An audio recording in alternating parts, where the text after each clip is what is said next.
What's up, guys? This is Carlos from the We're Just Fans podcast. I'm joined tonight, of course, by my co-host Rios. Let him know what's up, Rios. Hey guys, how's it going? All right. And then we have, God, you always sound so enthusiastic, Rios. What's going on?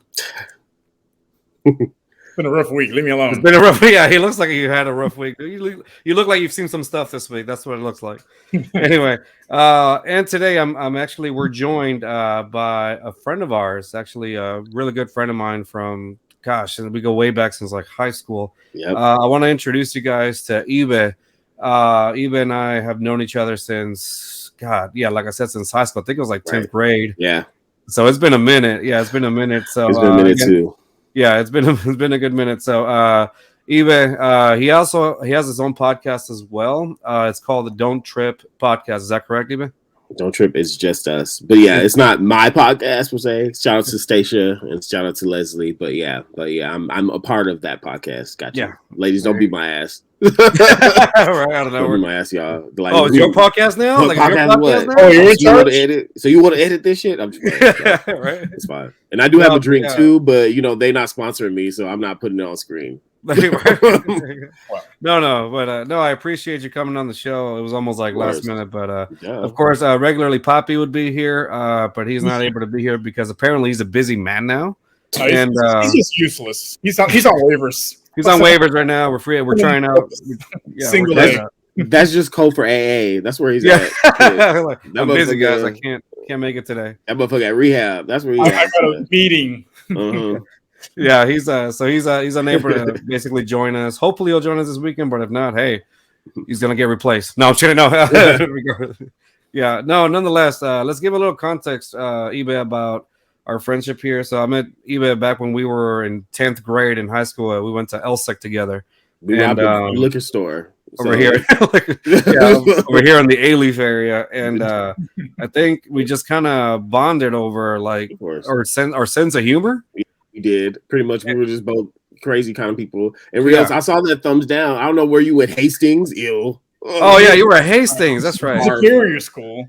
Oh gosh. Superior in what way? Have you guys seen the way your insides look? That shit look like the 70s. Like, what are you talking about? Neither school has been renovated since the 60s. Wait, that's true. Y'all motherfuckers have what's it called? Like literal curtains that you just slide across the classroom. You stand up, you in the next class. What you mean? You literally stand up, you look in the other room, you in the next class. You talking about us? I mean, both buildings had asbestos and lead paint, so That's right. We survived asbestos and lead paint. True. We did survive, y'all. Hey, we were out here. I don't know what it's like now. Hopefully, it's better. But... I'm just putting in that letter. If you went to Hastings or LSEC during this year, so you're entitled. Hey, they're gonna have one of those lawsuits that come out on those commercials. Were you part of the Hastings and LSEC in these particular years? You may qualify for compensation for asbestos. And our children gonna come out with like telepathy and like telekinesis and shit. Our kids gonna have like extra toes, superpowers. Yeah. Well, anyway, for those fans who watch us in different area, the two schools that we went to, A-Leaf and LSEC and A-Leaf Hastings. Ibe and I went to A-Leaf LSEC, and Rios here went to A-Leaf Hastings, and those schools are rival schools, even though they're in the exact same district. They're actually right next to each other, literally right next to each other.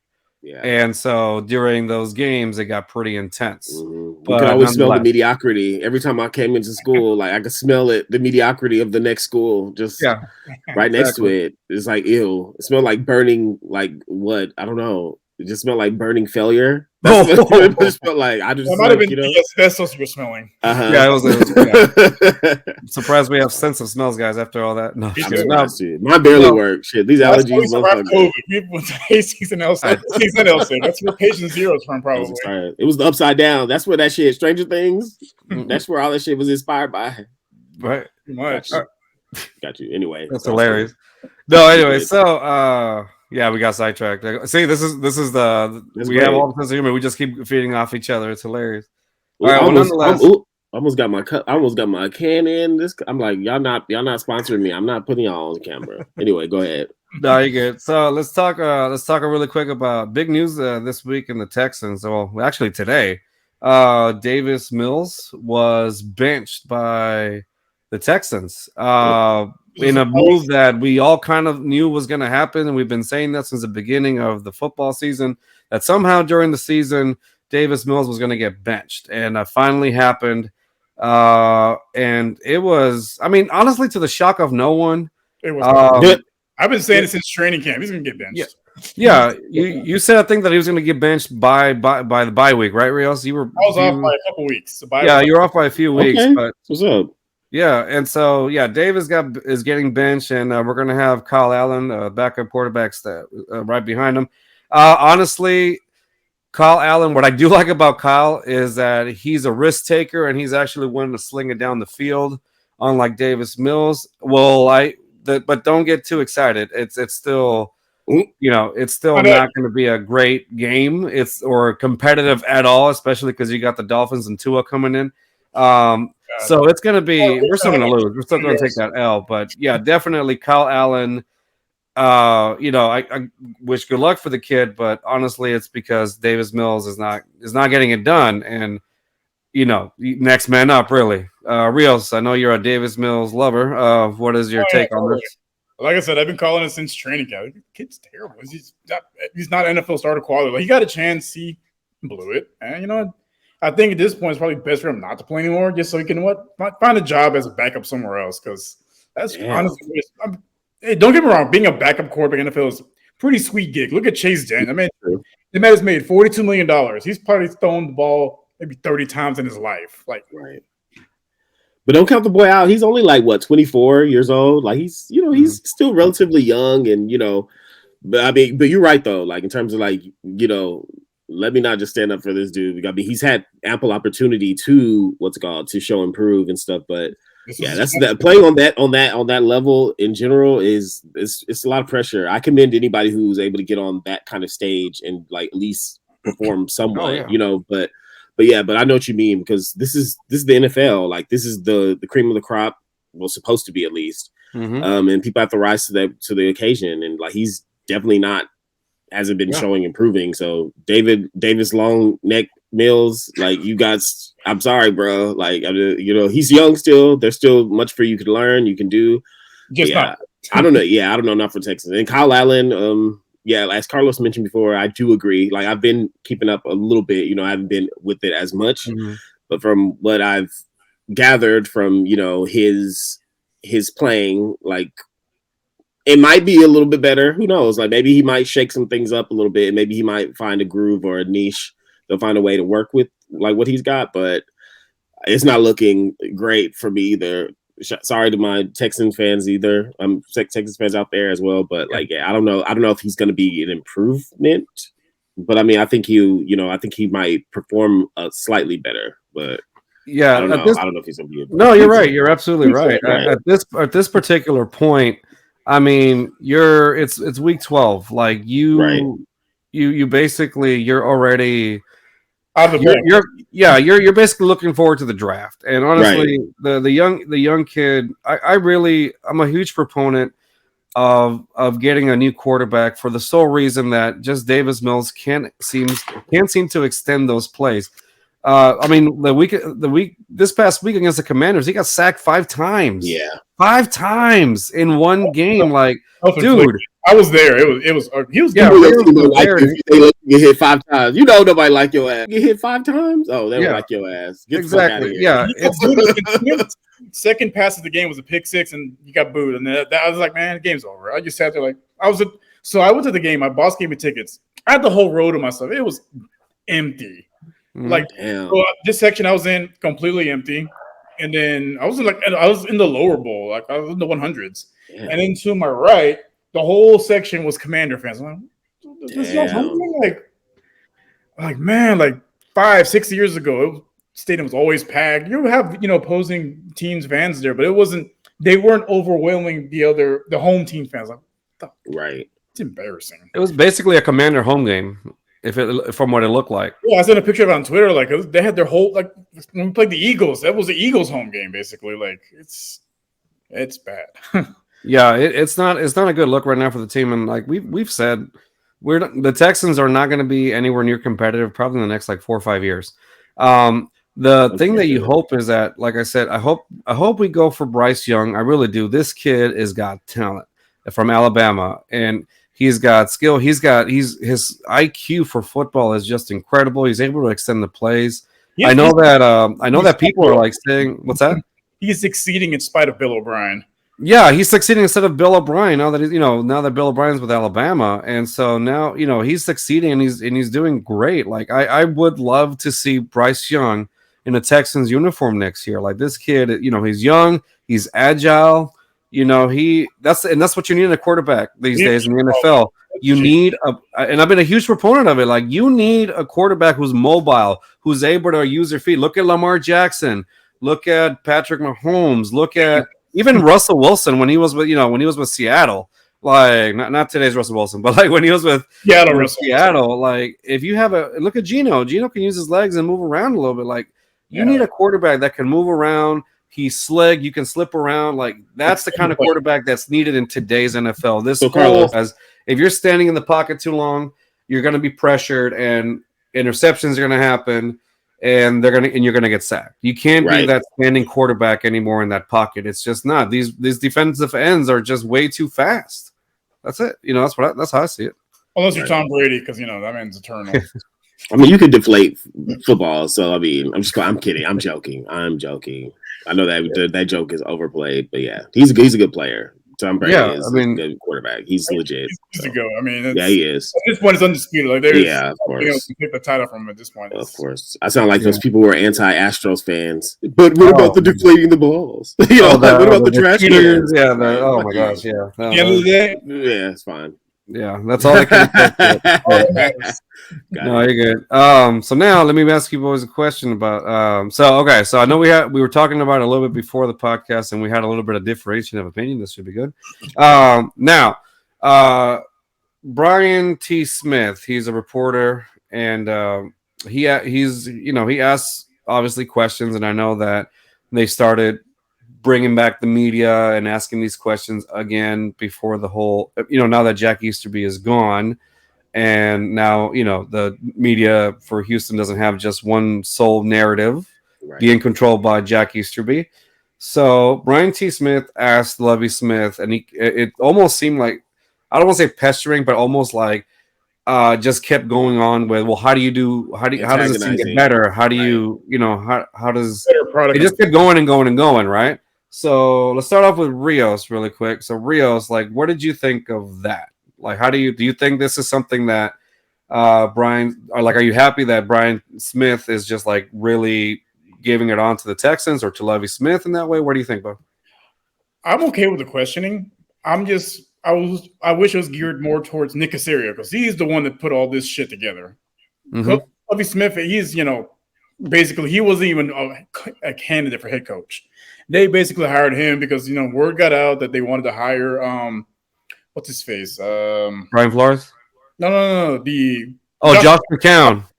That Easterby guy. They wanted to hire him. Word got out, and that would have been, a tremendous PR disaster. I'm like, you're going to pass up all these guys with years of experience as coordinators or as previous head coaches. We're going to pick the guy that's a high school coach, a part-time high school coach for his son's team. You're going to give him the job over all these more qualified candidates, regardless of what their skin tone was. Like, come on. Like, it'll be disastrous. I think he should be the one that should be having to face these questions. Not so much Lovie Smith, but I do appreciate them calling the team out, because, like, for 2 years, like, they've been saying, hey, just trust us. We know what we're doing. And they've, blocked the media out. Now that the media is a little bit more accessible to the team, these are the questions that need to be asked. Like, because why should fans, spend their hard-earned money seeing a terrible product for years and years and years, and there's been no change? Like, team's gotten progressively worse. Like, you went from a franchise quarterback to, whatever we had last year to just the worst team in the league. Like, it's not even close at this point. Worst team, worst quarterback in the league is like there's got to be some type of accountability. Like, And my thing is like if I'm the owner, Cal McNair, like I'm losing. Like it's gotta hit your soul, like seeing that stadium empty year after year. When your dad was alive, it was packed. Regardless of the record, it was always packed. I wouldn't say stole more pockets. Yeah.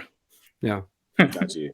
So the thing is, like, what's God? I just didn't really, I agree with most of the things that you said, of course, Rios, but I just didn't agree with the type of, like, I guess, question. Like, some of them were very, like, well, duh, common sense. It's like this, why are people booing you? Like, why are you guys not? He's like, well, because the product is not good.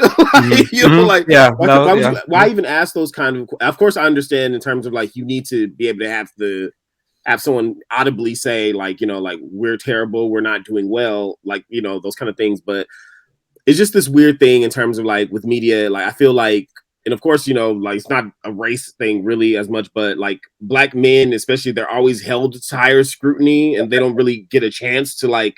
Especially try and see what they do. They don't get they don't give them that time. O'Brien and all these other people, they get years and years of. All of a sudden, when this black dude who already inherits a sinking ship, he has to fix this shit already.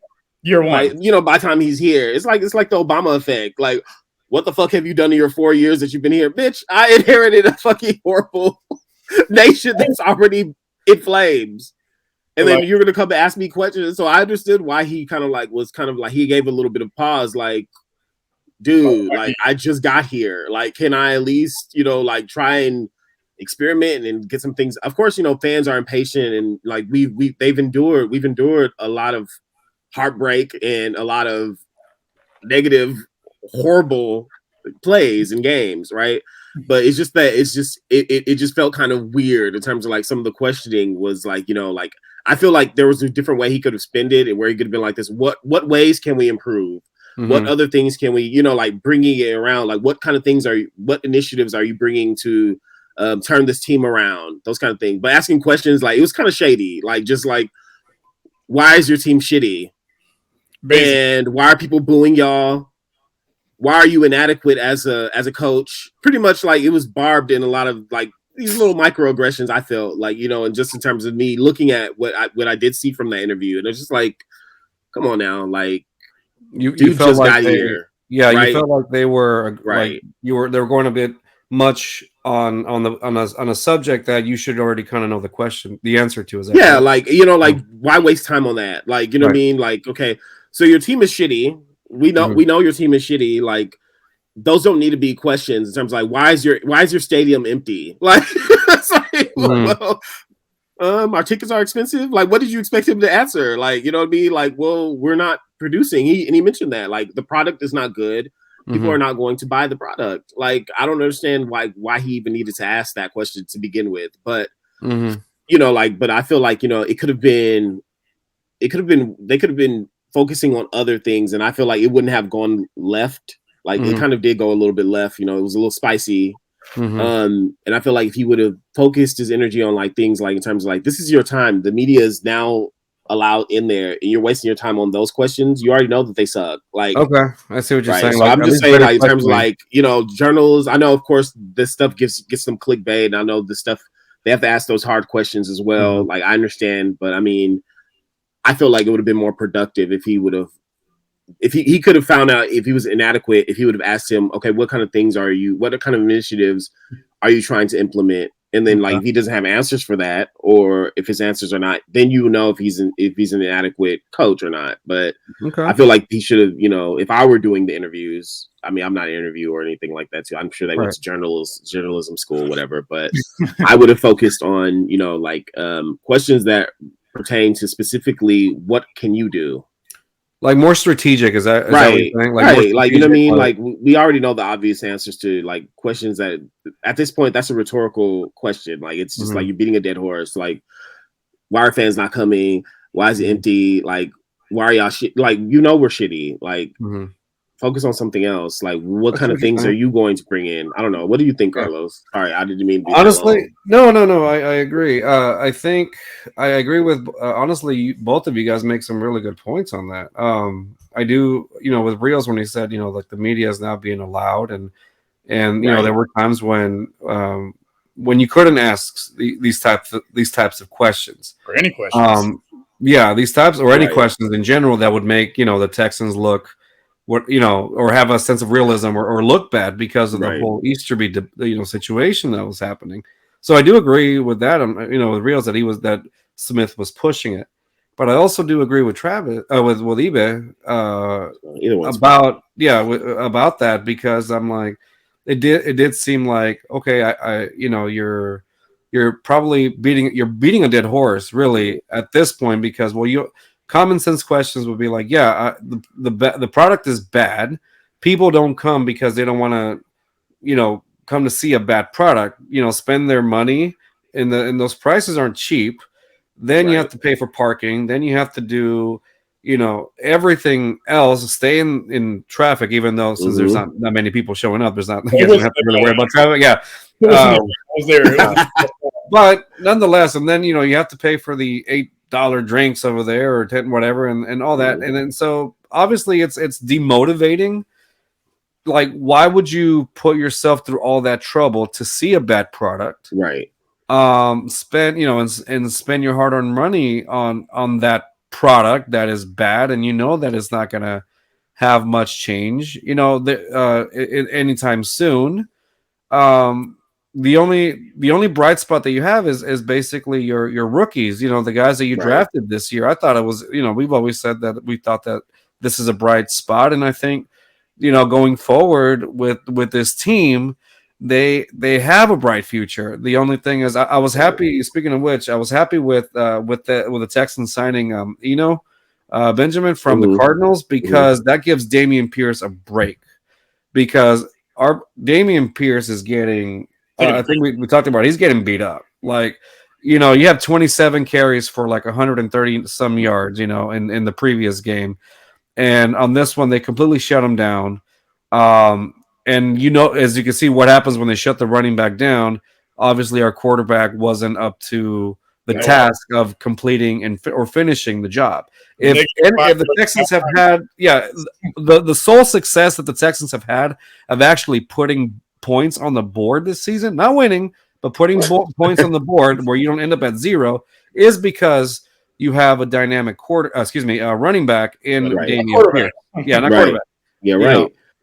Right, and that's where I feel like the questioning should have gone, like, in terms of like, how are you going to be utilizing this new fresh talent, or there could have been like, of course, but negative like things, of course, get they're viral, and people pay attention to those kind of things and stuff too. Like, they like the controversy and the drama, but like, I feel like that could have been the opportunity for him to be like, okay, we already know that this is a shitty product, but like, okay, how can we focus on getting having a better product, or how are you going to better utilize like a lot of these rookies, or a lot of this new fresh young talent that's coming in? Like, what kind of abilities do they have that they could bring to the table? Like, like that could have been, and I feel like that would have been a different, like, it would have had a different outcome in terms of the response and how he would have responded to it.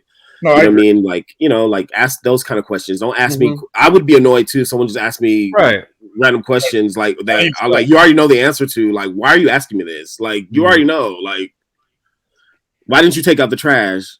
Because I didn't want to. Like, like, you already knew. Like, you like it. I'm asking me motherfucking questions that I already know the answers to. You already know the answers to. Like, it's just, like, I feel like that time, because it feels like you're wasting my time. Like, why? Yeah. Stop asking me stupid questions. Like, so you can see why he was frustrated. Like, the way he answered. Like, it's understandable. Right. It's not his fault. He just got here. But I don't think he's wrong for, like, he's not. I like that he does, like, he's pressuring them, and he is like asking like the tough questions as well. I'm not mad about that, but it's just in terms of like, I feel like there's especially since they've been shut out for so long. You know what I mean? So I do agree with Rios in that regard as well. But but just like, come on, for that to be your question, like, like, in the first like 3 minutes of the interview, like, come on now, like, exactly, like, you could, there was a better way of going with that. So like, I'm it's just like, come on now, like, but that's me random questions. I think they have because they made a quarterback change. Because Yeah, that's we got to do something because what we're doing is not working. Like insanity is, the little difference. They keep doing the same thing. Yeah, and thinking that it's going to get a different result. Exactly. And you know what's funny about that, Rios, that we were talking about is we were talking a little bit off air about this, and it's like now, it's like I don't know how I feel about having Kyle Allen as a backup right now, because it's like, well, you kind of do want to get that first pick, so put Davis back in, if he starts winning or whatever, right? But nonetheless, though, like if you think about it, what if, how people are blaming Pep and the coaching, right? And then one point that you always bring up, Rios, in the podcast is, what if they're just playing to the strength and the ability of the quarterback, right? So if this particular game will tell you anything against the Dolphins this weekend, excuse me, what if Kyle Allen just starts balling out out of nowhere or does better, because obviously he's a different person than Davis Mills. And what if because Pep Hamilton, he made Herbert the way, a much better quarterback than what he was supposed to be. And then the Texans got him, and they try to make him do that with Davis Mills, and obviously didn't happen.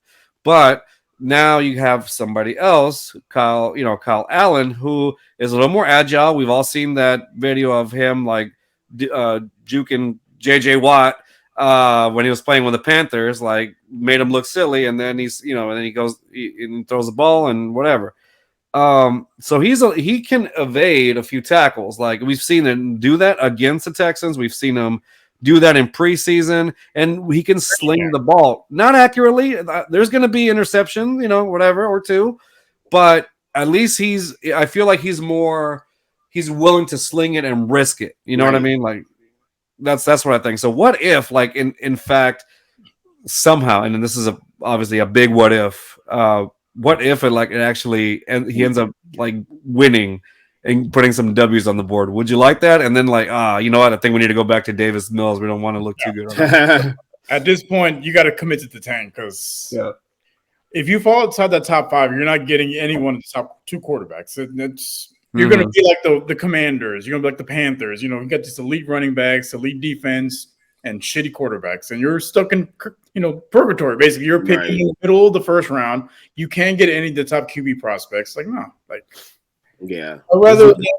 I think what they're doing as far as this quarterback change, it's more along the lines of they want to see, maybe let's see if it is the play calling. If he can put points on the board, we still lose, great. But that means it's not the play calls. We can hold out to him and have him mold our next quarterback. Hopefully it's Bryce Young. But see that, and maybe help some of these younger receivers develop, because you can't really develop if the ball's being thrown over your head. Right. 8.7 seconds. What are we doing, man? Yeah. That chemistry is important, and that, that's always the soul of any team. If that chemistry ain't right, if that combination of people that you have in there is not right, that shit is not. I don't care how talented you can all be talented individually, but when that chemistry, that synchronicity is not right, it's done for, right? So that's a very good point that you made, Rios. Of course, if you got this, he's talented, but he's if he's able to get it to this person, but they don't gel well together, they don't play well together, then you're not going to do well. That's a shame. People getting sacked 5 times. You're not supposed to be getting sacked 5 times during your game. Your team needs to be a well-oiled machine where people are not slipping through the cracks, getting your quarterback. You know what I mean? Y'all supposed to be working together, gel well together. And it's just, it's sad seeing that, but that would be funny though, Carlos. That what if, that's straight up Marvel stuff. What if in a universe? That's a whole different timeline. If he just starts balling out of control, I don't know what good that would do. If y'all still losing, it'll just show hey, I got options. We got options, right? Entertaining, but ultimately lose, because I need the number 1 pick. Right, exactly. That's what I'm saying. So I agree with that. If that ship is sinking, just let everybody drown together real quick. It's like the violins start playing in the background. Let everybody they're better. They're sinking. Yeah, we need to be entertaining it, but Yeah, exactly. That's what I'm saying. You at this point, y'all might as well just commit. I agree with that. Just all of y'all together, go down with the captain. all y'all go down together. Then I'm saying hopefully something good can come from this. Yeah, like, you know, exactly. and we can continue to build from there. So yeah, I agree with that. But like, it's just like I don't see what good it would do for him to try and start balling out. You're still not gonna win the Super Bowl. Like, you're not winning games. Yeah, you're not gonna win games. Yeah, you're not winning games like that. Like the team is still in really bad shape. So anyway, it'll be a while. Like I said, at least like 5 years. 5 years. Yeah, well, I agree. If Bryce Young pans out, maybe 2-3 years. True. Yeah. If you build a team around the team is young, and the team is really they are really like good and spirited, like young like players. You know, you have a lot of people that like a lot of new blood, and I do like how they look in terms of like, you know, coming in, like looking at seeing like some of the other players they had, like Thomas Booker and some other, because I've followed some of them prior to, and I'm like, they're good individual players. They have some really good young talent that's kind of coming there. So yeah, but I mean, I just don't know. I've only been to like one Texan game, like, but we won that one. We won that one. You know, but I haven't been keeping up because I'm just always like, oh god, shaking my head. So yeah, I know. Yeah. All right, so well, we're gonna. That's the Texans, and we're already. It is, that's our team, but it is what it is. We know exactly. We know the areas of improvement. We know what needs to happen. So hopefully they follow in that direction because somehow we're experts. No, we're not. Still better than Hastings. Right? I'm just playing. I'm joking. And so basically, another thing we want to talk about is the World Cup. That has been some exciting stuff. So first of all, let's start off with the upsets. Okay. So one of the games that I saw that was just like globally, and okay, we knew Argentina was going to come in, and we're like, okay. Remember last week we talked about? I was not on that boat. Hold on, but it was Papi, and then Abdoulaye Mansali also. He was saying they do have a young team. We were lucky enough to have Abdoulaye Mansali on the podcast last week, and we went over a little bit of the World Cup predictions, and again he very graciously told us about his journey from Gambia all the way to the MLS, and much respect to Abdoulaye. Thank you, sir, again for coming, and we'll have him on again because that dude is awesome. But nonetheless, we were all in the same boat regarding the Argentina. I thought Argentina, was going to come in strong, not just because of Messi. Honestly, it's not really just because of Messi, because they do have some young talent on there.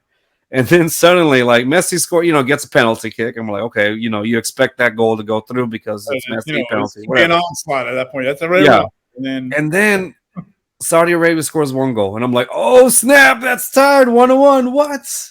And then Saudi Arabia scores another one, and then the game ends 2-1, upset to Argentina. That was a banger. That second was videos on YouTube and Twitter of everybody celebrating. My goodness, I didn't see that coming. I got admit, nobody saw that coming. You might be an Argentina, not like Argentina, but you were like, all right, Argentina. Yeah, they're a good team. Saudi Arabia, they're outside the top 50 teams in the world. Like no one, I think the odds were like negative like 250 for Argentina to win it. Like, it was the biggest upset in probably World Cup history. Honestly, I love a good underdog story. I was just watching the Mighty Ducks the other day, and I'm like, oh shit, they crappy, and all of a sudden they're like, surprise, big, we got something for that ad. So like that's exactly what I felt like seeing like that. I didn't actually get to see the game like live because sometimes these games. Early.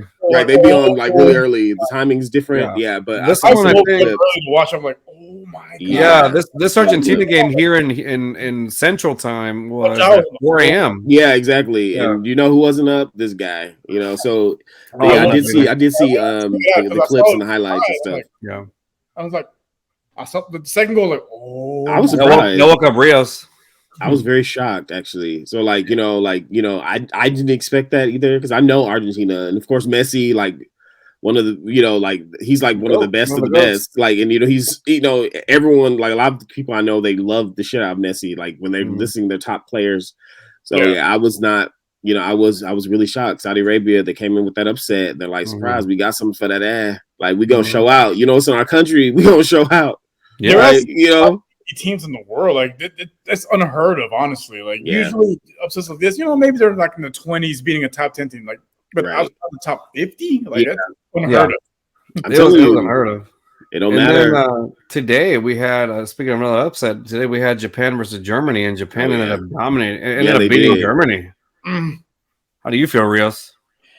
I was watching the whole thing on my way home from something, but yeah, oh man, that hurt. I was watching. Tell them why you're a Germany fan, Rios. My grandfather's German, the one I'm thinking, and the one I look exactly like. He full-blooded German. That's why I'm a Germany fan. Cause got you. And he drinks beer too, so he's he's keeping up with the stereotypes. Got it. It's amazing. Yeah. And so that's why Rios goes for Germany for that reason. It explains the red hair and all that stuff. Yeah. Germany, Japan, 2-1. Rios over here doing 23andMe or whatever. Right. It's just And so we so then one of the I gotta say this though with and they do this every game, so it's not new, but FIFA highlights it every time, and I think this is one of those things where I agree with FIFA where. I'm glad that you highlighted this. The Japanese fans, man, they clean up that stadium. They literally clean up the mess. I think that is amazing. I love that, man. That's awesome. They clean up their mess, like they clean up the stadium so that nobody else has to. Everyone's right.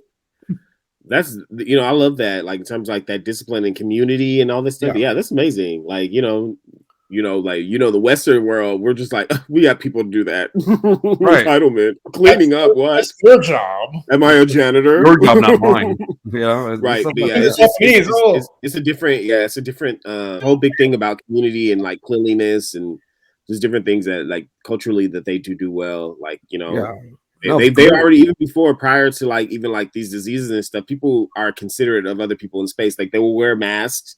Like in some ways, they've always been doing those kind of things as well too. So they have a really big sense of community. That's one.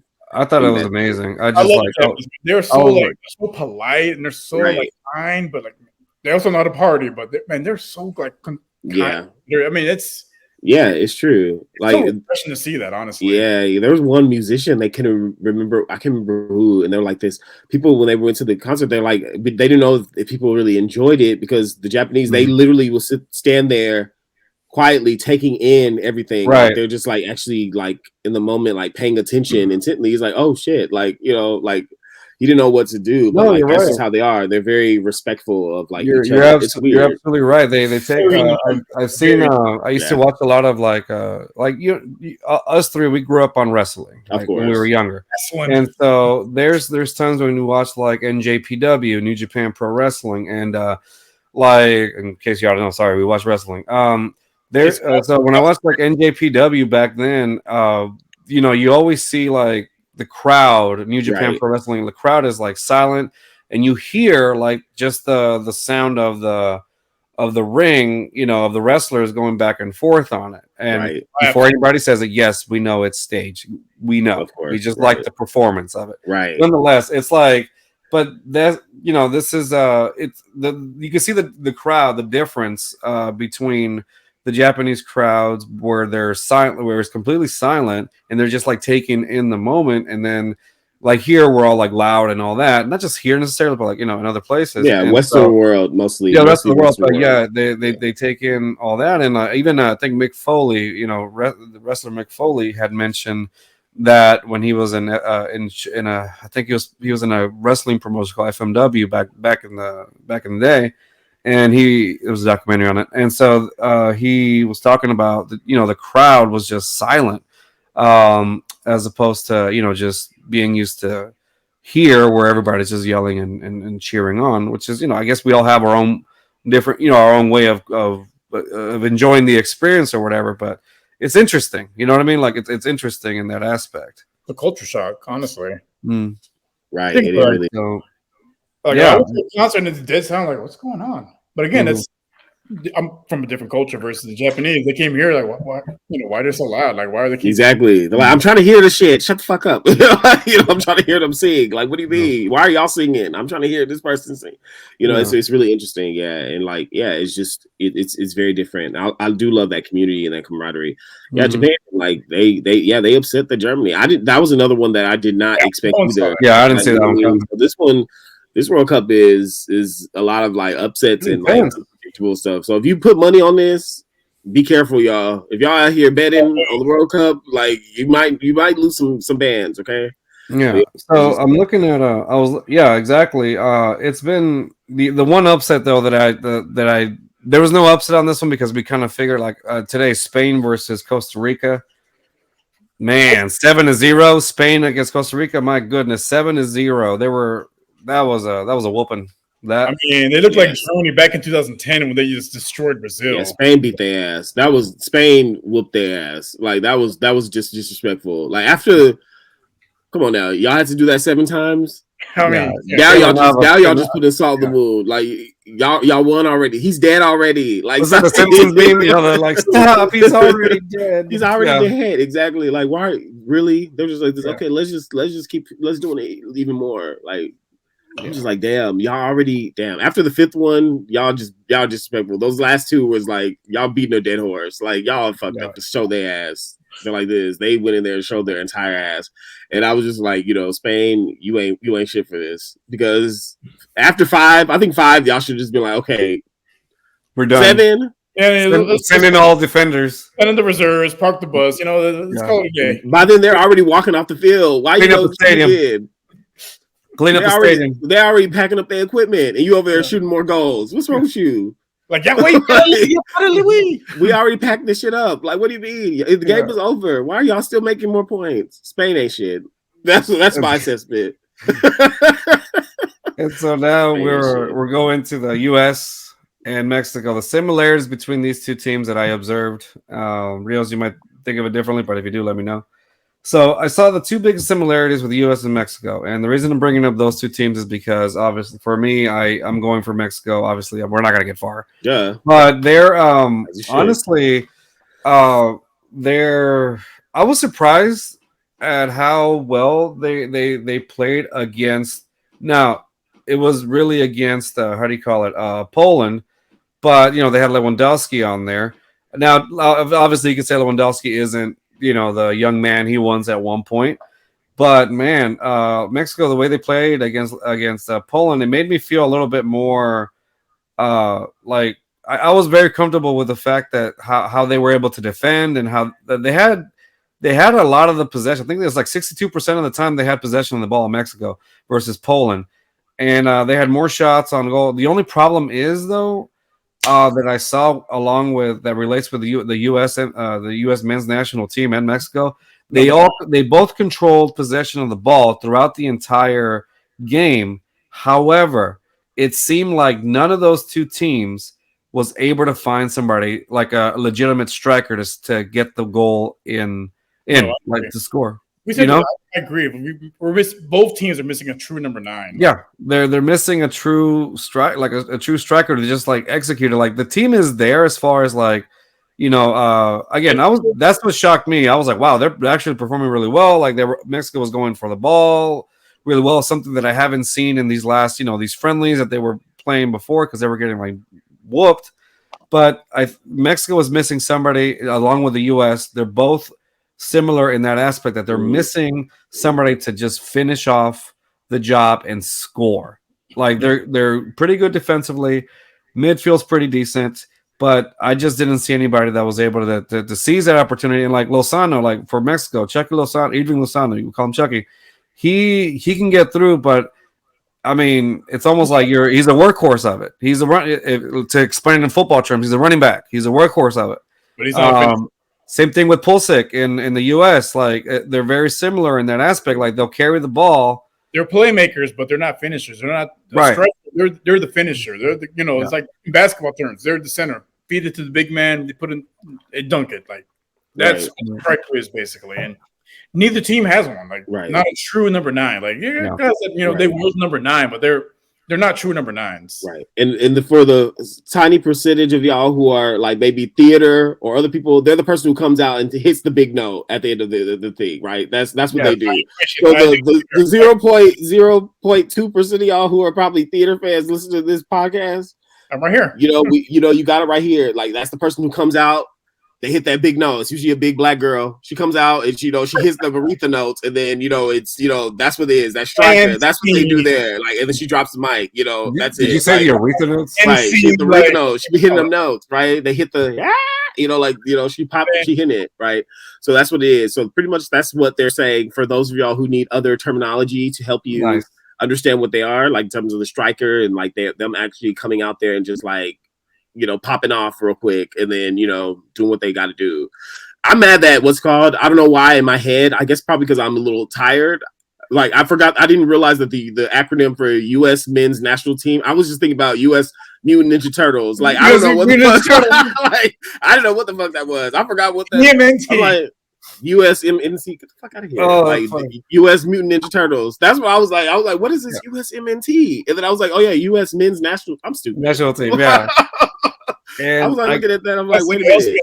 Right there. Exactly. That would be everybody's ass. But I'm just saying, like, if we all had different countries and we had our different versions of Ninja Turtles, no, dude. One year, Japan had like Pikachu and like a lot of the anime characters on the jerseys. They had Goku. They got all of them. They had Olympics. They had Pikachu as the mascot. Like, yeah. Could you imagine if Japan, like, they could pick from a lot of fictional characters? They win. Like, all the characters they could come in. What year was that, Reels? Was that 2018 or 2014? When they had that jersey, like I wanted to get it. Like the jersey had like the anime characters on it for Japan. They had it that year. Was it 2018, 2014, something like that? It was one of those 2 years. I mean, this year it was one of they were designed by an anime person, like a mangas, and he created the jerseys. And who are the US pick? They have who they have? Liz Lemon? No, wait, hold up. I think we have what's called now. We got superheroes. Let me retract that. We got superheroes. A lot of the Turtles. In the US, they would be like Superman. They got Batman. They got all these superheroes. Marvel people. Oh yeah, Batman. That's my dude. Like we got people. Dude. Y'all have your anime characters. We got our superheroes. Okay, so anime characters, Goku versus So we got some people. Like that's true. I was thinking about who's beating Goku? None of our characters beating Goku. Like I mean, Superman might come close. Shit. But I mean, I think Goku will beat. I would think Goku will beat Superman's ass. But I'm just saying, but I feel like Superman's I guess the closest thing that You know what? But yeah, he's the closest thing. You got to get the X-Men. They got to just jump his ass. Like the X-Men just got to jump Goku. All of them just jump and put their powers together, and beat his ass together. Like that's all it's going to have to be. All y'all have to jump him. Goku's like their quarterback. Everybody got to jump him. Like Davis Mills, we all jump him at the same time. Goku's everybody else. Mad in 2004, just unstoppable. Yeah, you got Storm, send the flood. Like they're gonna have to do all kinds of shit. Like the X-Men gonna have to work together. All of y'all gonna have to beat his ass together. Like.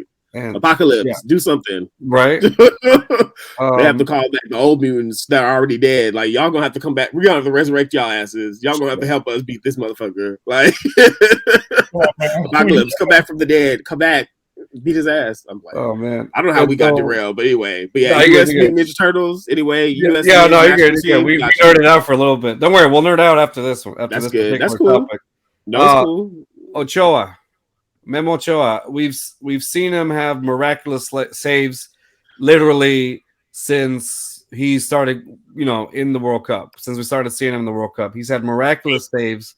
When he saved that penalty kick against Lewandowski, it was amazing. He showed up. It was that good. Like it was amazing.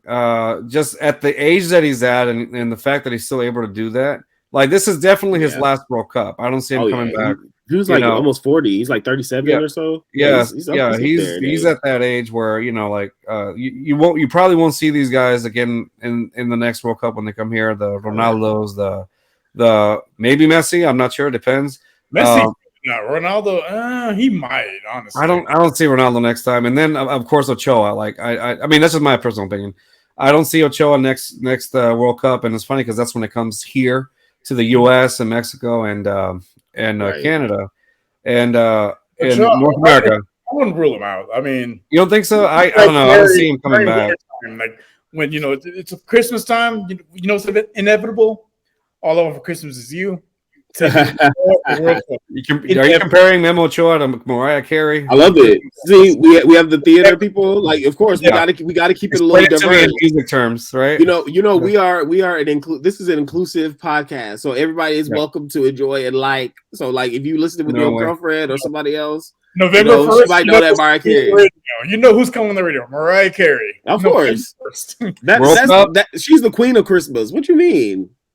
Right? World Cup, Memo Ochoa, you can't count him out. But yeah, that save by Memo Ochoa, man, that was amazing. It was classic vintage Memo Ochoa.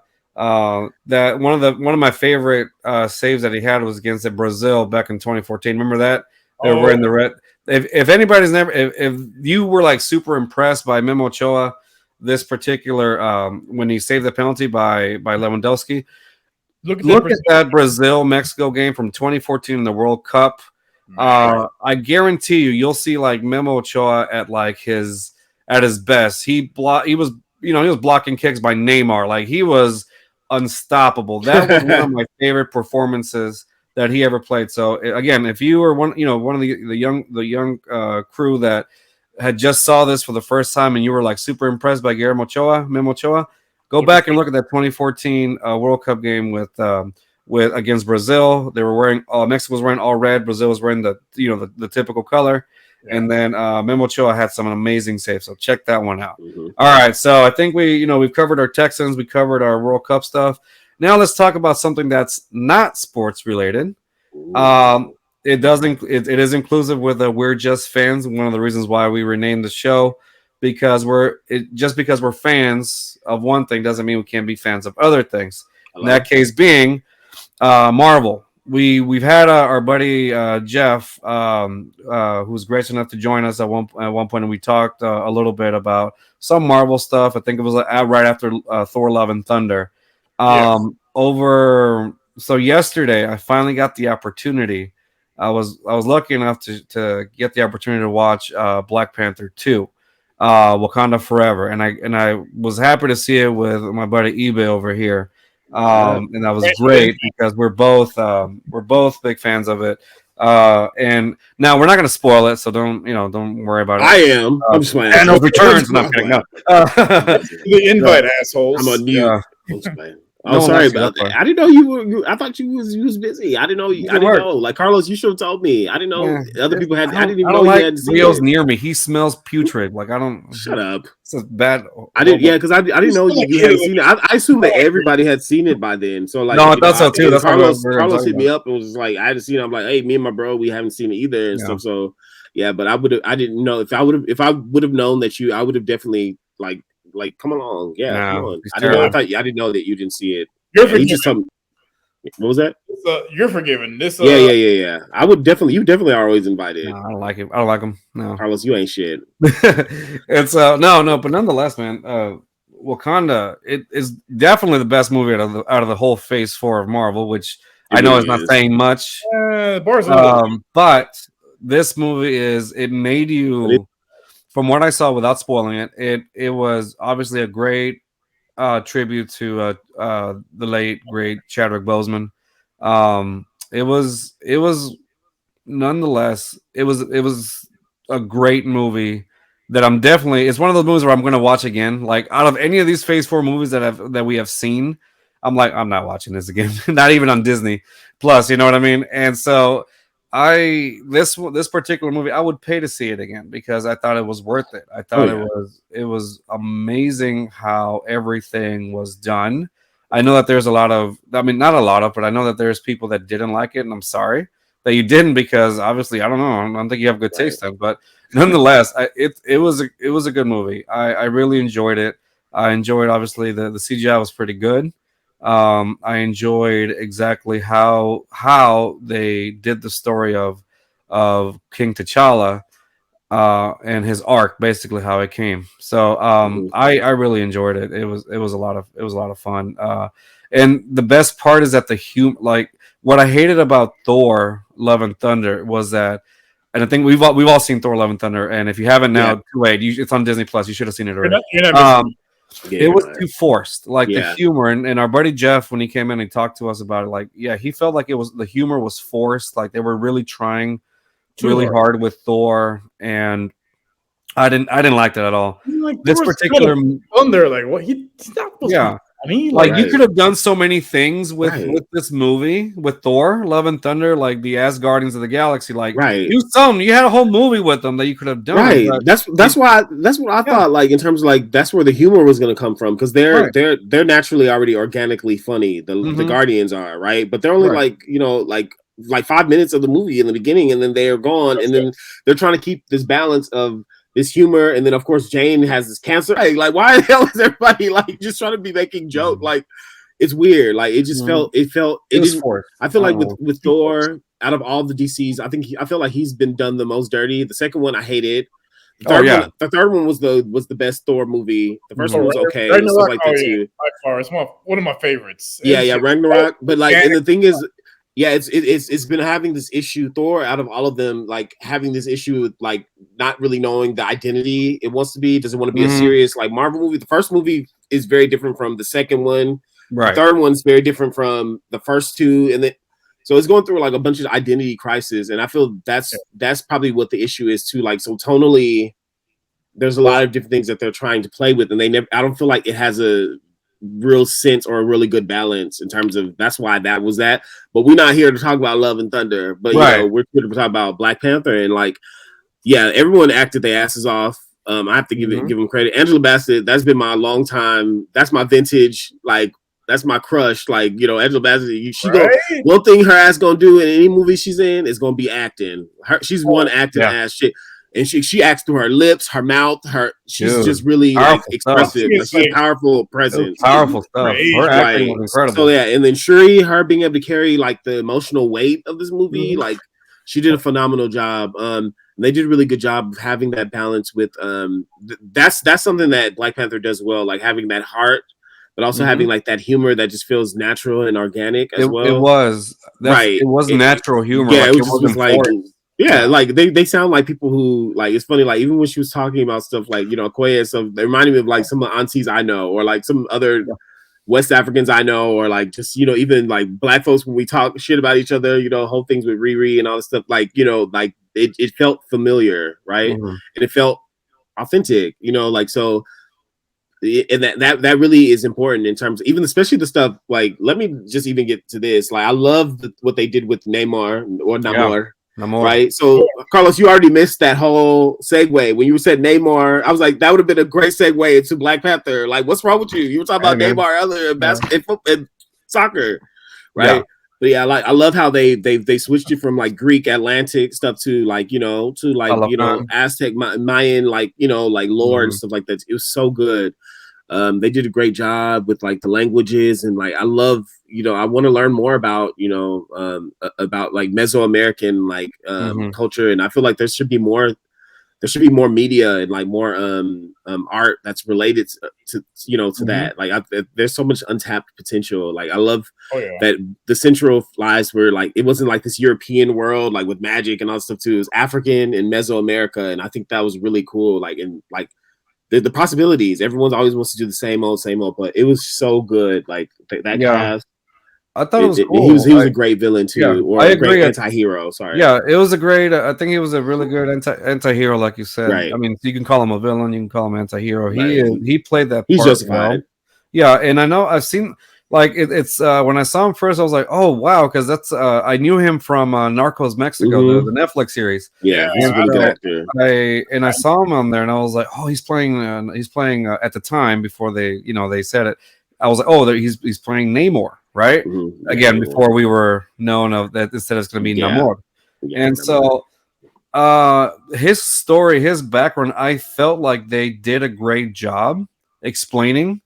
You know, it didn't take too long. It just got to where it needed to be from point A to point B, explaining it and how his story ties in historically. You know, again, without giving too much away from the movie. They did a great job doing that, especially if you're into like history stuff. I think it's a really cool tie-in. I think you'll like it, Rios. Rios hasn't seen it, or else we would be spoiling it like crazy. Thanos returns. No, I'm kidding. Kidding. And so he's like, unfinished business. No. And so nonetheless, like Thanos is sure he's baby daddy. I'm just playing. What? I'm just playing. And so like it's just like that. It was really well done.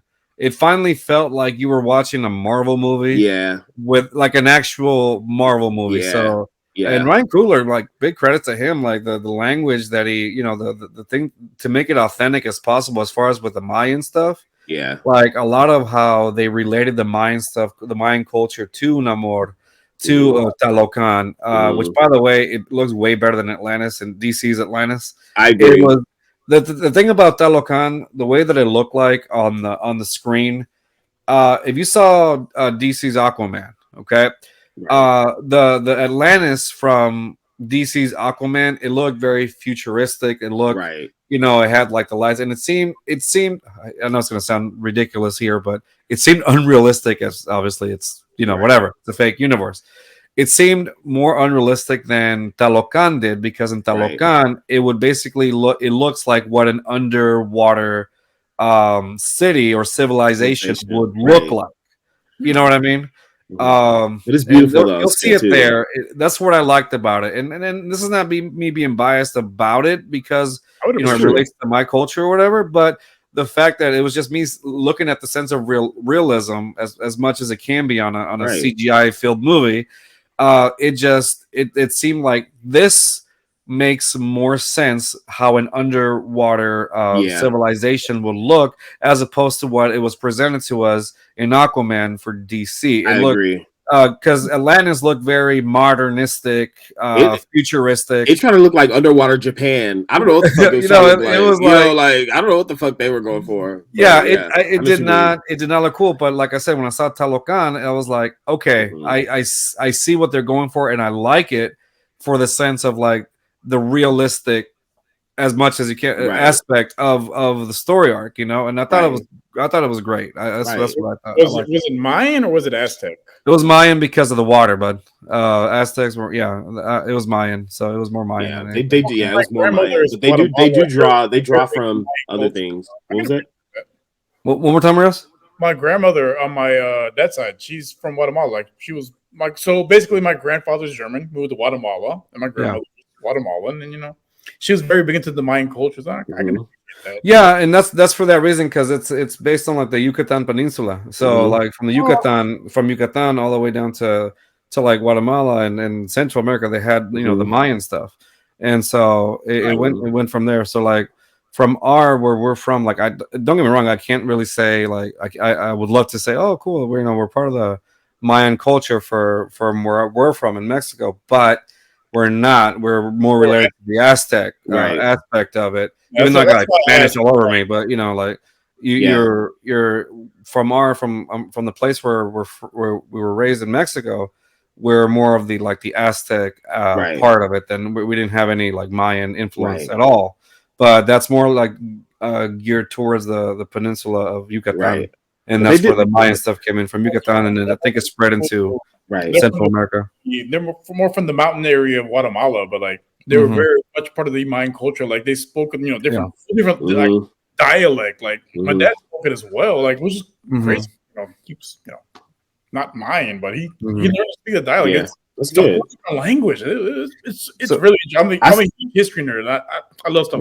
Yeah, they should bring that back. Like I feel like because a lot of these languages are dying with like the grandparents and stuff like that too.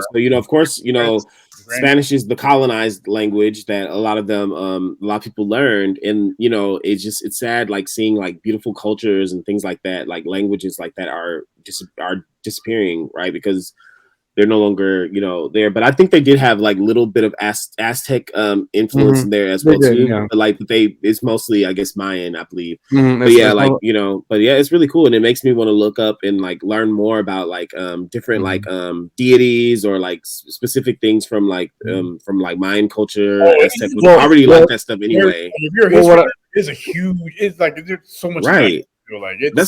That's why I'm like Hollywood. Every time it's always like this. They're always using like this European like fantasy magic and stuff. Like there's so many different stories and things that you can tap into. Like in the America alone, like North. Like, are you kidding me? Exactly. That's what I'm like. Why can't y'all just tap into this kind of? Remember what you were telling me when? Okay, so when we started watching Black Panther, the first one, when we watched it, not we didn't watch it together, but when we when we talked about it, you had told me how they influenced the language. I believe they had. I can't remember the language that you told me that they. Yeah, it was like Xhosa. Like it's I can't do all the clickies, but it's mostly like South African, a South African dialect called Xhosa, right? That they do, and like they have some Zulu in there. They have other things, but like they influence a lot of their names and things and stuff too are like Okoye is an Igbo name. I'm Igbo. Like so Okoye, his main general, like that's an Igbo name. Ayo, which is like her second in command, which is also Nigerian. It's Yoruba, like which means joy. Like they incorporate all different types of the entire diaspora of just different Africans and even African American, Caribbean, Afro Latino things. Like they incorporated a lot of some of that stuff in there. Mostly, yeah. So like they use South African language majority of it to make up the language that they speak. Right. They have a lot of West African influence as well too. Like Nigerians, Ghanaians, those kind of things as well too. You see some of their the way that they dress, all those things are there. They incorporated so many different elements of Africa in general, like within Wakanda. So Wakanda represents like this hodgepodge, like mixture of different kind of African culture, even the way that they dress. Ramonda, the queen, she wears like this head dress. It's this very South African like kind of headdress that she wears and stuff too. So I like when I'm looking at their clothing and things, I'm like, oh, that's Ghanaian. That's so you're able Nigerian. to see like I'm able to see the difference. The difference of it's really cool, and I love like how they just blended all those things to make this fictional, of course, African nation Wakanda, which but they incorporated. I like that they incorporated all. It's okay. Like, hey, this is from that country. This is right. Like I can see the references. I'm like, oh, okay, that tribe is taking influence from this tribe, or like Daniel Kaluuya's character. I forgot what his character's name was again. He what's called like the way that they have like the that's very Ghanaian. Like like they're very the Rhino tribe, whatever they're called. Like they take a lot from like Ghanaian like clothing and things like that. It's really cool. Okay. Like I love seeing those things. When I heard Okoye for the first time, I'm like, wait a minute, hold up. Like, wait a minute. Like what? What do you mean Okoye? Okay, like is she our people? Like, but then but of course they just use the name. But but that's an Igbo like last name. Like And so one of the coolest things that I really did enjoy about this movie is I remember why I like this movie so much. Like, okay, growing up, we all kind of grew up around the same time frame, right? And we're kids of the, except for Rios, who's 85. No, we all grew up in the early 90s and stuff like that. And we would watch things on TV, and then the superheroes and things like that, and we really didn't see a lot of representation in as far as like at all, for our cultures. And so we didn't really see that. And so I think now I think it's a great thing that, and I'm not, Marvel fanboying it or anything. It's just, I like the fact that there is some representation as far as like cultural representation as far as on the superheroes, and even on the if we want to consider an anti-hero, like for rest in peace, Chadwick Boseman. I think he was a role model for a lot of people who didn't see representation. And if you ever look back at his history, the way that he would accept those movie roles, it had to pertain to certain things. Like he wouldn't just accept any movie role. He wanted to make sure that he wasn't being looked bad or fit a specific stereotype. It was that is admirable. Like that's admirable. The fact that I don't want to partake in any stereotypes. I want to be able to I want to be able to make sure that you're representing everything well. Not a stereotype. Look what he played. He played Jackie Robinson. He played T'Challa. Jackie Robinson, James Brown, Thurgood Marshall. Like he's played a lot of very big iconic, like exactly. It's just black staples, right? Aside from T'Challa, like people that change history. He did. He really did. Like all of the ones, even if they were messy and they weren't always the best, like in terms of, James Brown was crazy a little bit, but he's one of the pioneers in soul music and music in general. Like, like he's what's called like Michael Jackson took inspiration from James Brown. Like, you know what I mean? Like James Brown got busy. Like, so like, like I like that he's played Thurgood Marshall, like, Supreme, like it just different like historical people. Like of course history, like, as far as laws, like people still, they read Thurgood Marshall as far as they want to be lawyers and exactly. That's what I'm saying. Exactly. So it's just like, he's played very iconic, like roles, very, very iconic, monumental roles by every team in baseball. Like no one wears 42 anymore. Exactly. That's what I'm saying. Like, and yeah, it was, he tells like those stories, and I like that he's amplifying those voices, like, and what he's done. Like, even though his career has not been as long as it should have been, like he's already been so impactful. Like the roles that he's taken and the things that he's done, he's already left his imprint on Hollywood and just and actors in general. So I think he's really, it's a testament to like his work. Like everyone like felt it, you know what I mean? So, and yeah, I think that's really great. And that was a great point that you did bring up, Carlos. So his legacy is cemented, like already. Right. It definitely is. And like I said, it just, and again, I'm not making it a race thing. I'm just saying we didn't have that much representation growing up. Yeah, we did. And then so I remember I think these kids nowadays are sorry, Rios, I apologize. I don't mean to cut you off. I think now it's important that, these kids, these teenagers or whoever's watching these movies, you're able to see, hey, I can relate to that guy. I can relate to this. Like, don't get me wrong. Like when seeing Namor, excuse me, on the screen, I was like, I could see, the anti-hero part. I can see everything, but it's still somebody. It's still somebody that somebody can relate to. Right. He's a great part of representation. Yeah. Right. Yeah. Sorry, Rios. Go ahead. Rios.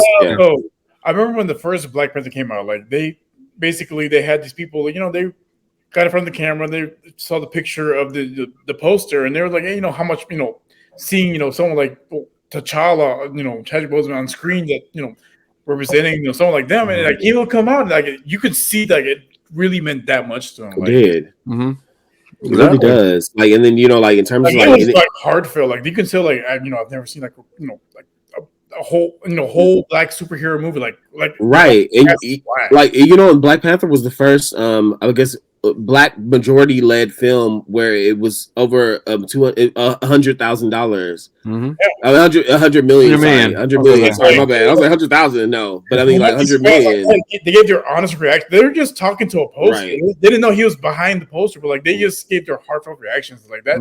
Right, exactly. And the thing is too, because that's important because like the new kids coming up are like, what, I can actually write stories, or I can do more things, and my voice can be heard. Like we can amplify. Right, exactly. Like if Carlos decide like I'm gonna do this fantasy where these these three kids they're swept into like this Aztec world, like you know what I mean, or whatever. It has like magic and kind of all this stuff. Like their version is like this fantasy like film, like that can exist. But I don't know why we don't have those kind of films already. But like like I feel that would be really cool. Guatemalan stuff that you can tap into, and like like that would be really cool. Just even have Guatemalan characters and learning about like history and stuff like. It's important to have those kind of things too, because Hollywood it gets stale. Like we can't all just be white people. Look at Oscar Isaac, right?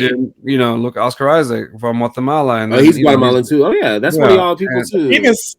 Moon Knight, okay, all right, Moon Knight, y'all got him. I forgot. He is Guatemalan. I forgot about that. That is true. Like Oscar Isaac, well, he's Guatemalan. Like what? Yeah, he is. Yeah, Oscar Isaac. That blew my mind. His name is Oscar Isaac. Then you also got or something. Yeah, you also got what's his name? Doing the Mandalorian. He's from Chile. Yeah. Oh yeah. Oh boy. Yeah. What's it called? Isn't the guy from the Andor or whatever? Isn't he? Exactly. Diego Luna. He's from Mexico. That's what I'm saying. I'm looking to see y'all. Like y'all out here. Then you got Gael Garcia Bernal, who just did Werewolf by Night, also for Marvel, and I'm thinking I like this. This is some it's a little representation, and I like it. I think it's so cool, right? Because I'm like, you know what, you're gonna have those kids or those teens, whoever it is, whoever's looking up at them and be like, that's what I kind of want to be like, you know what I mean? And when I was a kid, it's like you had you didn't really have that. You had the Teenage Mutant Ninja Turtles, like you said. You had Transformers. You had these Fox Kids shows. You had the X-Men.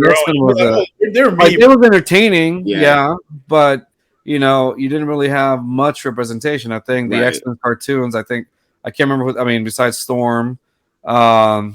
They had a lot of them. Jubilee. They had Bishop here and there. Bishop, when they did Days of Future Past. And that's what I remember as a kid. But other than that, you don't really see it. And then even with that too, even though they don't really, I guess they don't make the characters that, because there's still an issue with like Afro Latinos or Latinas as well.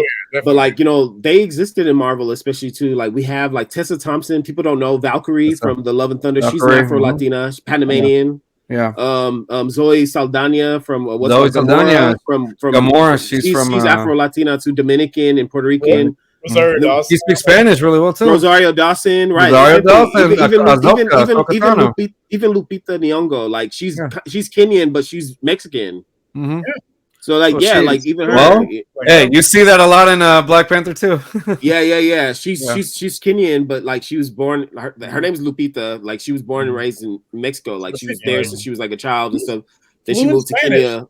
Right, full Spanish. She speaks Spanish and everything, but.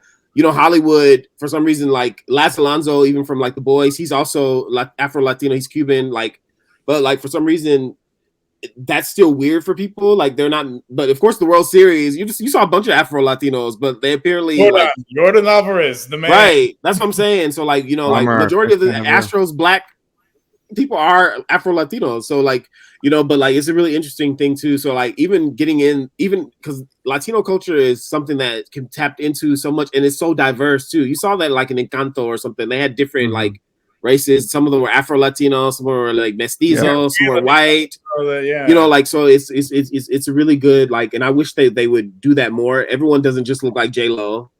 Right, so like I feel like they need to have because there's so many rich stories, and then like even like Garifuna, people from Honduras, they have like African mixed in with like the Latin code. It's like there's so many different things that you can tap into, like, and I feel it's out there. Like for me, for so much. Yeah, I got European, the Mayan and Salvadoran. Right, you're mixed. You're already mixed. Yeah, but I can appreciate it. I have friends that are Filipinos, like the Dominican and African, all this like right.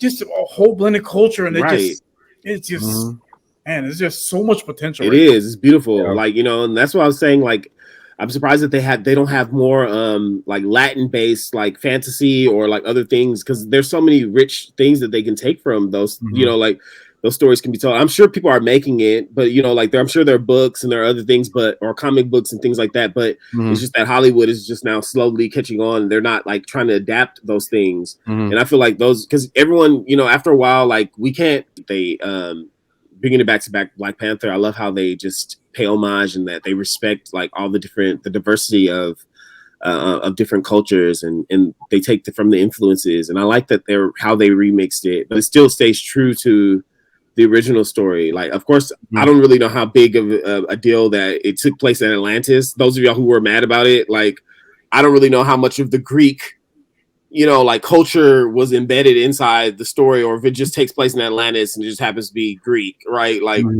right. But I don't think that they really like tap into that. They're just like, okay, it's Atlantis, it's Greek. He has Greek origins, but it really doesn't tie into. But I really love the way that they used his culture, and how they use, like, when you watch it, you'll see in terms of like that's a big part of who he is. Like his identity is based off of like things and like Spaniards, and you have to watch it. It's really good. Like so, but it makes sense to the story. And it makes sense that he is Mesoamerican. Like it really does. It really does. Another thing that I want to talk about, since we talked about the growing up in the 90s, this past week, man, 90s kids took a big toll, took a big loss. Great segue. What's that? I said great segue. Go ahead. I know. It was good for something at least. Yeah, right. You're not. We lost Kevin Conroy, and the iconic Batman voice. Every time I think of Batman, I'm thinking of Kevin Conroy. Me too. Just because the Batman animated series was just amazing. That was even with Batman Beyond, and then a few movies, and then also the video games, Batman Arkham Asylum, and of course the Killing Joke. Adulthood, like 30 plus of my life, it was filled with Kevin Conroy. Like, Kevin Conroy and Mark Hamill as Joker. Like those were the days. That was my shit. I'm a huge, like, obviously I'm a big Batman fan. Like I work Batman. Like, man, again, I'm 38. 30 plus years of my life was listening to this man's voice. Okay. It was a sad, devastating loss to see Kevin Conroy go again, because it just made it was one of those things where I remember when I used to live in California, and even here when I moved to Houston, it was after school you'd go straight, right.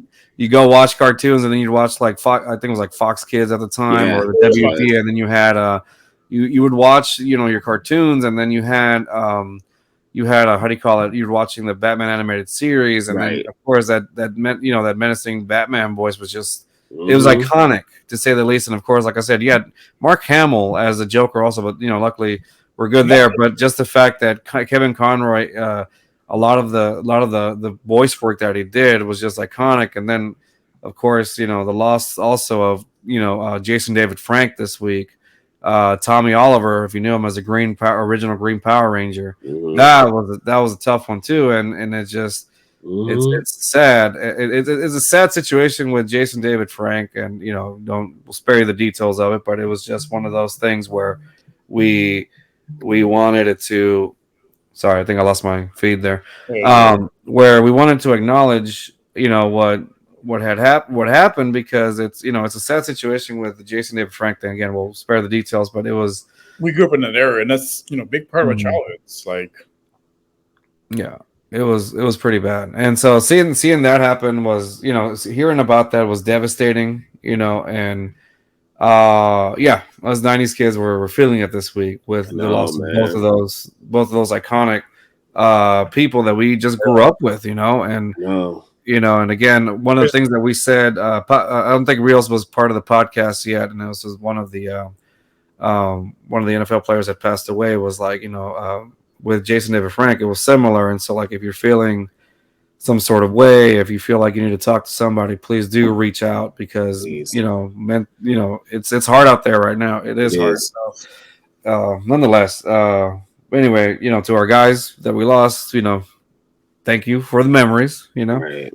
And it is where it is. Life goes on. But nonetheless, the next Marvel movie, segueing into something else now. We're gonna go Ant-Man. I'm looking forward to that one. Ant-Man. Yeah, all of us have to go for this one. Yeah. You especially too, Rios. Like all of us have to watch this one together. That's gonna be legit. That one. I love Paul Rudd. Paul Rudd he's awesome, man. Yeah, Paul Rudd's underrated. Like I feel like I do like Paul Rudd. I'm gonna say he's a vampire. There's no way. Yeah, that dude looks the same since the 90s. I'm like, wait a minute, hold up, this motherfucker was in this movie. He's like Professor Xavier. He's been looking the same since. It was just like the other day. I think it was like what's it called? Like it was on Netflix. It was that was on Netflix. It was some in it. Clueless was what's it called? Like Clueless, the movie Clueless, and he's in there. I'm like, wait a minute, he looks the same. He looks the same. Yeah, he plays Josh. Like her. That's what it is. Yeah, he's man. I don't know. Rio, you better get in touch with him if you want to start looking like that. Shut up. Get carded. Leave me alone. I can still get carded. Yeah. All right, y'all. Well, boys, you look good. 38. You look good. You look good for an 85-year-old man, bro. Carlos is an asshole. Yeah. All right, man. Well, don't crack. I'm up there though. There you go. It's that Aztec. I mean, it's that Mayan. There you go. The Mayan and the German. Right. All right, man. Boys, thanks for coming along the show. I appreciate y'all coming in. Fun. Thank you, eBay, again. You're always, more than welcome to swing by. Thank you again. Rios, always a pleasure, sir. And we'll see y'all next time when we have a special guest. We have Valentin Savella from he's a soccer player, and I'm looking forward to having him on. So, all right, y'all. Thanks again. Peace. You should lie to these people. We got Letitia Wright on, y'all. Shuri herself. Right? Shuri herself gonna be on this. Out of nowhere. Thanos.